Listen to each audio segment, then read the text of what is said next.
ध्यानमूलं गुरोर्मूर्ति पूजामूलं गुरुपदं मंत्रमूलं गुरुर्वाक्यं मोक्षमूलं गुरुकृपा। परम पूज्य साहेब जी, पूजनीय संत समाज, रविवारी सत्संग के शुभ अवसर पर श्री साहेब जी की आज्ञा मेरे लिए भी हुई है, सो आज्ञा पालनार्थ कुछ देर कुछ निवेदन करने का प्रयास करता हूँ।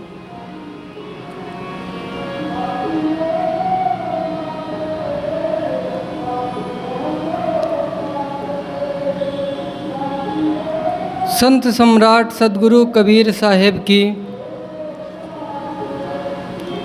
जयंती का समय है। हमारे श्री साहेब जी ने अभी बहुत से बातें बताएं गुरुवर कबीर के जीवन के बारे में। बहुत सुंदर विचार था उनका। गुरुवर कबीर के एक दोहा है, एक साखी है, उस पर कुछ देर कुछ निवेदन करने का प्रयास करता हूँ।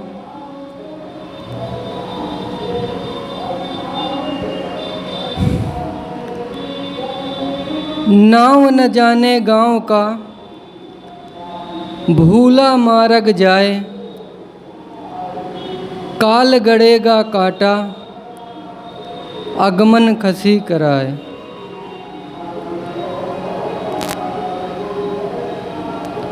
नाव न जाने गाँव का,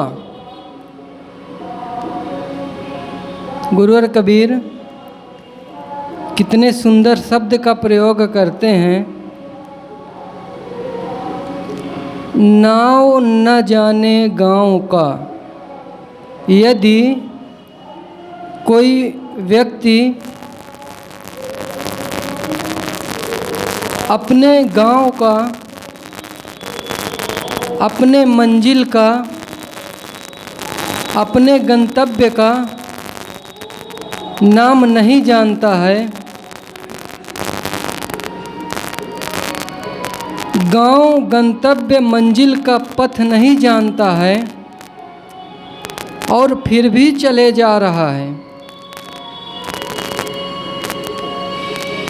बिना पथ के कुपथ को ही पकड़ के चले जा रहा है। जहां उसको जाना है, जिस गांव में जाना है, जिस जगह पे जाना है, उसकी कोई पता नहीं है, कोई खोज नहीं है, लेकिन चलते जा रहा है। भूल कर पथ को छोड़कर कुपथ पे जा रहा है। तो गुरुवर कबीर कहते हैं कि काल गड़ेगा कांटा आगमन खसी कराए।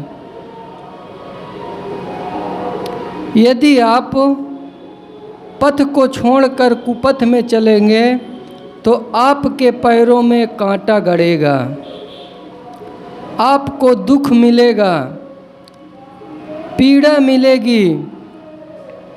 इसलिए हमें चाहिए कि हम अपने आप में विचार करें। हमें चाहिए कि हम पहले से सावधान हो जाएं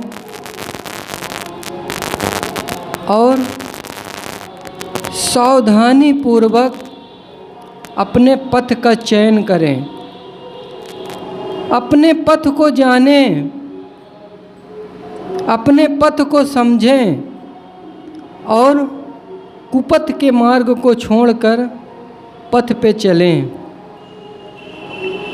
इसी प्रकार यदि कोई अपनी स्वरूप स्थिति की दशा के ज्ञान को न जानकर, जानना क्या, उसके बारे में कुछ नहीं जानता है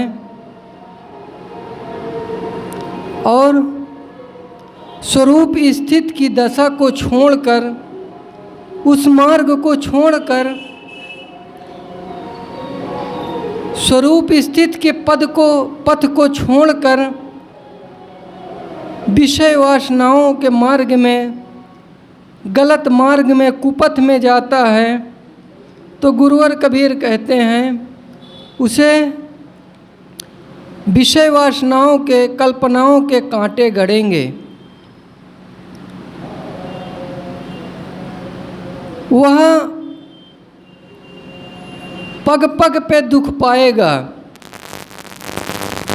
पग पग पे अपने स्वरूप स्थिति को छोड़कर यदि वो गलत मार्ग पे जाएगा तो कहीं न कहीं पे उसको दुख या कांटा जरूर गड़ेंगे। उसे चाहिए कि स्वयं में सावधान होकर अपनी स्वरूप स्थिति को समझे, अपने स्वरूप स्थिति पे रमन करे, जाने, स्वरूप ज्ञान पे स्थित हो और कुपथ को छोड़कर पथ पे चले। एक बार एक व्यक्ति महात्माओं के मंडली में गया और काफ़ी दिनों से वह भटक रहा था, कभी किसी महात्मा के पास, कभी किसी महात्मा के पास, कभी किसी मंदिर में, कभी किसी मस्जिद में, कभी किसी गुरुद्वारे में, कहीं गंगा मंदिर, जहाँ भी उसको लगता था कि वहाँ भगवान के दर्शन होंगे, वो वहाँ पे दौड़ के जाता था और हर जगह खोजता था। जो भी उसे महात्मा रूप में दिखता वह उन्हीं से प्रश्न करता कि आप मुझे भगवान के दर्शन करा दीजिए, मैं आपको अपना गुरु स्वीकार करूँगा। इसी प्रकार वह व्यक्ति एक दिन महात्माओं के मंडली में गया और कहा, आप लोग यदि मुझे भगवान के दर्शन करा देंगे तो मैं आप लोगों को अपना गुरु मान लूँगा और जीवन भर आपके चरणों में रहकर आपकी भक्ति सेवा करूँगा।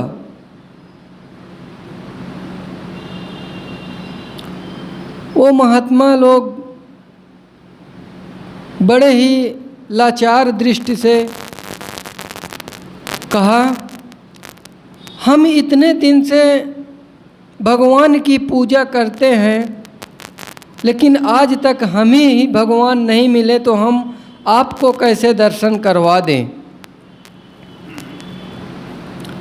तो वह व्यक्ति वहाँ से भी लाचार होकर अपने सवालों का जवाब न पाके वहाँ से भी वो चल पड़ा और फिर भगवान की खोज करने लगा। चलते चलते उसे कहीं एक संत जी से भेंट हुई जो ज्ञानी महापुरुष थे। तो वह व्यक्ति उन संत जी से कहा कि यदि आप मुझे भगवान के दर्शन करा देंगे तो मैं आपको अपना गुरु मानूंगा, जीवन भर मैं आपकी पूजा करूंगा, आपके चरणों में रहकर अपने जीवन को मैं पूरा न्यौछावर कर दूंगा, आपके ही चलाए मार्ग पे चलूंगा। बस मुझे एक बार भगवान के दर्शन करवा दीजिए। संत जी उस व्यक्ति का भटकाव देखकर, उस व्यक्ति की नासमझी को देखकर, उसकी जिज्ञासा को देखकर कहते हैं, भगवान का दर्शन करना तो बहुत आसान है, मैं आपको भगवान के दर्शन करवा दूंगा।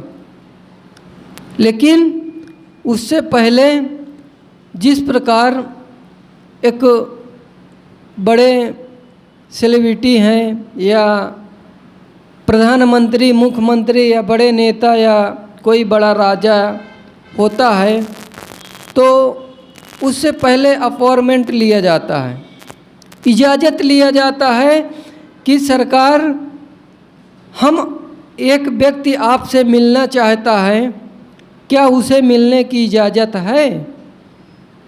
यदि उनके तरफ से आज्ञा होती है कि ठीक है, बुलाइए उसे, हम मिल लेंगे, तो उस व्यक्ति को उस राजा या मंत्री से मिलाया जाता है। तो इसी प्रकार संत जी कहते हैं कि ठीक है, यदि आपको भगवान से मिलना है तो कोई बड़ी बात नहीं है, हम आपको भगवान से मिला देंगे, लेकिन पहले भगवान से हमें इजाज़त लेना पड़ेगा कि भगवान आपसे मिलना चाहते हैं या नहीं। वह व्यक्ति बड़े ही उत्सुक भाव से कहा कि ठीक है, आप उनसे इजाज़त ले लीजिए और मुझे बता दीजिए कहाँ मिलेंगे, कैसे मिलेंगे, तो मैं उसी प्रकार उनसे मिल लूँगा।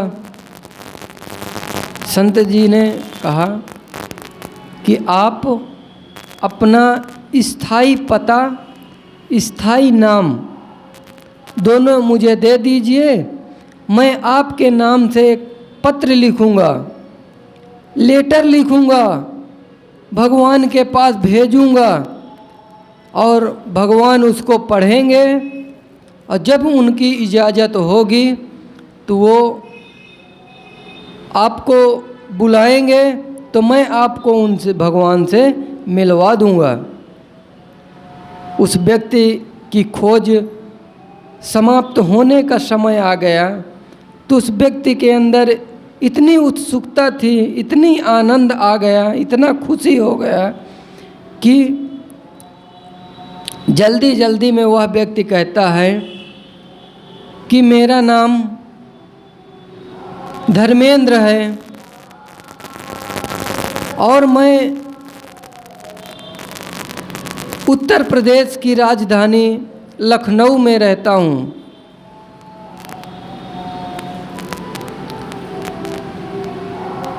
तो संत जी कहते हैं, ठीक है, ये धर्मेंद्र नाम आपका कब से पड़ा है? तो वह व्यक्ति कहता है कि जन्म के बाद से। तो संत जी ने कहा, तो जन्म के बाद का नाम है, तो जन्म के पहले का क्या नाम है? मैं आपसे जन्म के बाद का नाम नहीं, मैं आपका स्थायी नाम, स्थायी पता पूछ रहा हूँ। और आप लखनऊ में कब से रहते हैं? उस व्यक्ति से संत जी ने कहा कि आप लखनऊ में कब से रहते हैं? तो वह व्यक्ति ने कहा कि मैं जन्म के बाद से रहता हूँ, जब से मेरा जन्म हुआ है तब से मैं लखनऊ में रहता हूँ। संत जी ने कहा, उससे पहले आप कहाँ रहते थे? जन्म के पहले आप कहाँ रहते थे? तो जन्म के बाद वाला पता तो आपका नकली है, लेकिन जन्म के पहले जहाँ रहते थे वो आपका असली नाम पता है, और जो जन्म के पहले नाम था वो असली नाम है, जन्म के बाद वाला तो ये नकली नाम है। और भगवान के यहाँ से पत्र चिट्ठी तब वापस आती है जब आपका नाम और पता सही और असली होता है। वह व्यक्ति को बड़ा आश्चर्य हुआ कि मेरा नाम और मेरा पता नकली कैसे हो सकता है। तो वह संत जी से ही पूछता है कि यदि मेरा नाम पता नकली है तो मेरा असली नाम और पता क्या है। संत जी ने हंसते हुए कहा, ये आपका नाम है, आपका पता है, आप जानिए, मुझे क्या पता है कि आपका असली नाम क्या है और असली पता क्या है। अब उस व्यक्ति की जो जिज्ञासा थी भगवान को देखने की, भगवान के दर्शन करने की, भगवान को मिलने की, जो उसके अंदर सालों सालों से जिज्ञासा जगी हुई थी, वह जिज्ञासा अब धीमी हो गई। अब उसके अंदर जिज्ञासा क्या हुई कि मेरा असली नाम क्या है, मेरा असली पता कहाँ है, स्थायी पता मेरा कहाँ है। अब वह भगवान को ढूंढना छोड़कर वह अपना असली नाम और असली पता ढूंढने लगा। ढूंढते ढूंढते उसे काफ़ी दिन बीत गए और धीरे धीरे हर जगहों पे आने जाने लगा, सत्संग में बैठने लगा, संतों के पास बैठने लगा, प्रश्नों को करता और उत्तर उसके सुनता, संतों के पास बैठता, उनसे प्रश्न करता, उनके उत्तर सुनता और धीरे धीरे उसको आत्मबोध होने लगा। तो सत्संग में जाकर के उस व्यक्ति को बोध हुआ कि ये मेरा नाम रखने वाला जीव है, मेरा पता बताने वाला जीव है, तो मेरा असली नाम जीव है और मेरा असली पता, मेरा अपना स्वरूप स्थित है। संतों के पास बैठकर सत्संग सुन सुनकर उसको जब आत्मबोध हुआ तो वो बाहर खोज बंद करके स्वयं पे खोजने लगा, अपने आप में खोजने लगा और आत्मज्ञान, आत्म स्वरूप स्थिति में रमने लगा। धीरे धीरे उस व्यक्ति को समझ आया कि मैंने इतने दिन भगवान को खोज कर अपना समय बर्बाद कर दिया, अब मुझे सही मार्ग मिला है, अब इस मार्ग को मैं सही रूप से डटकर इसमें अपने जीवन का उद्धार करूं, कल्याण करूं। यही मनुष्य के जीवन का सही पता, सही नाम, सही ज्ञान है। भगवान की खोज हमारे अंदर जिज्ञासा होती है कि हम भगवान को मिलें। मन में तो भाव है कि भगवान हमें मिल जाएं, हमें दर्शन मिल जाए, लेकिन जब भगवान हमारे सामने आते हैं तो उस समय दर्शन की आवश्यकता नहीं पड़ती है हमें तो सिर्फ फिर अपने जीवन के निर्वाह के कुछ इच्छाएं याद आती हैं कि हे भगवान। अब उस समय हम ये नहीं सोचते हैं कि आपके हमें दर्शन हो गया तो हम धन्य हो गए। फिर उस समय ये होता है कि हे भगवान, मैं आपके दर्शन तो कर लिया हूँ, अब मेरा धन, मेरे पास खूब धन हो जाए, मेरे बेटे बहू, मेरे बच्चे सब खूब खुशी से जीवन जिए, बड़ा मकान हो जाए। पहले हमें जिज्ञासा रहती है भगवान के दर्शन की, लेकिन जब भगवान सामने आते हैं या जब भगवान का बोध होता है जब भगवान को जानने का प्रयास करते हैं तो उस समय फिर हमारे अंदर एक इच्छा जाग उठती है। फिर वहाँ पे ये नहीं होता कि मैं भगवान की दर्शन करके ही कृतार्थ हूँ, नहीं, उस समय फिर हमारे अंदर एक इच्छा जग जाती है कि भगवान हम आपके दर्शन की इच्छा इसीलिए किए हैं कि हमें इस चीज़ की प्राप्ति हो जाए।